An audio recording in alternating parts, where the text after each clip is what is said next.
everybody, welcome to another episode of On the Paint Table. It's my weekly show showing what I got painted this week and then giving you some sneak peeks into upcoming projects. So this week got some more terrain done for my Legends of the Old West campaign, which also will probably get used for other games in the future because I've been talking to some other companies about cowboy games. And that may develop into some other cowboy games in the future. I also painted some more War Machine stuff, well, Horde stuff actually, for my Circle Orboros, which is now done to 75 points. I played a 75-point game with them this week, which was a lot of fun. And I finished 2 more mages for the Roots of Magic, so we can film the Let's Play for that. And then I've got some more upcoming stuff for War Machine, and then other upcoming things just in the pile, but you've already seen most of them, so I'm not going to bother showing them to you. So anyway, let's take a look at what I got done and what's coming up. So here's the miniatures I painted this week. First off is Lord of the Feast.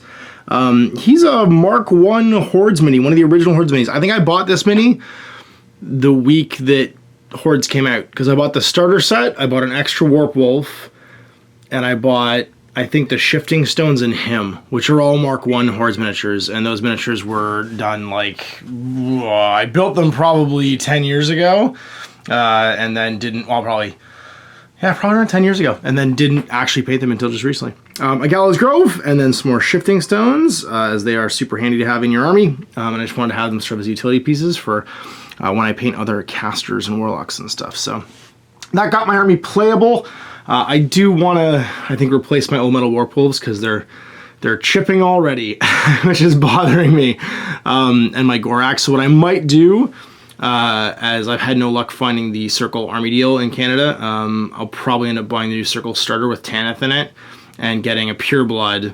I might be able to scrounge the parts to make another Feral or another Stalker. I can't decide. I don't think I want the Pure Blood build. I think I want another Feral or another Stalker.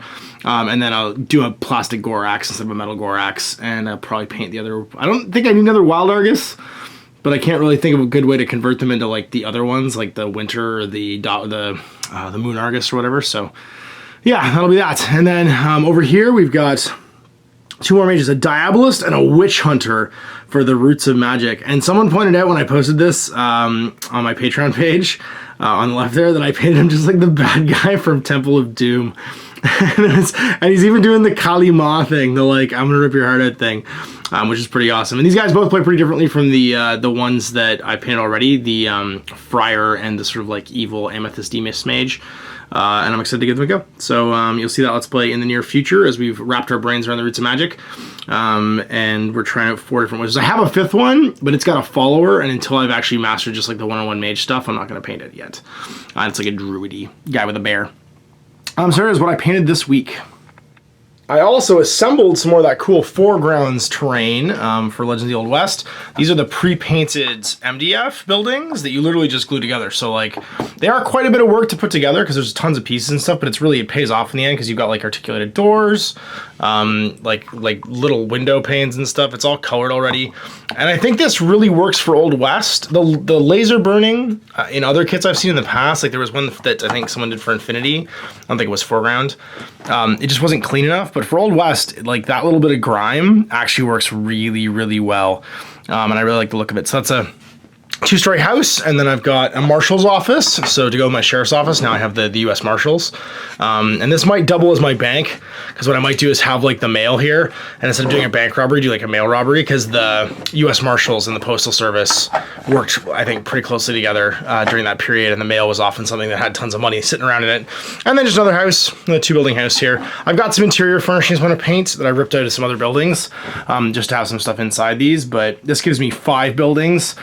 And then I want to get the fences, the like clapboard fences that these guys make, and the, what's it called? They have under construction houses. I think that's really neat because it's just like house frames, but in every boomtown there was always houses being built. So like it's just one of those things that I think looks really rad. And then I've got 6 buildings, and that's more than enough for Legends of the Old West. Especially now that I've got some generic stuff. Some stuff's a little more generic. And then when I build the saloon will be something that I think just like stands alone. Because the saloon table for the game is supposed to be like, I think, 18 inches by itself. Because you're having a bar fight inside of it. So that'll be a project for when I actually get around to doing that. But anyway, I built those 2. And here is my project for next week. I've got Kane's Hellslingers, the mercenary / Signar partisan warcaster for War Machine.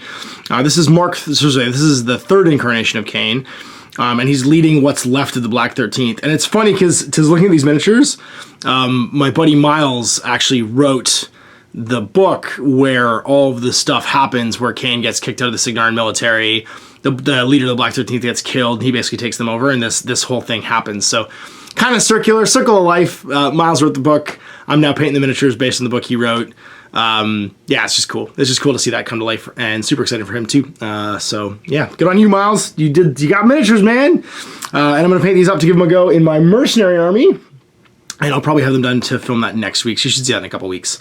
And we've also got Brickhouse, which Project Breast sent along at the same time that Owen's painted to play with the Signar. So you'll probably see a little Signar mercenary clash in a couple weeks. And then Mike has got his hands on, from Project Breast, the new Azrael. And, oh shit, I've forgotten his name. He's got a crazy name. This is from the Legion. It's the new Centaur Warlock. He's like a big dragon centaur. He's crazy looking.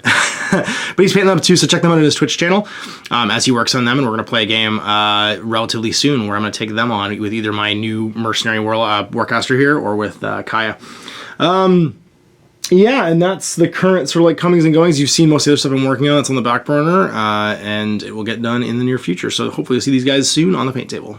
So there you go, another on the paint table for this week. Getting done some more circle stuff, some more stuff for my Cowboys game, and then of course some more stuff for War Machine coming up in the near future. So we'll see you for more on the paint table next week. You can see what I got done and see what's coming up. And until then, operating.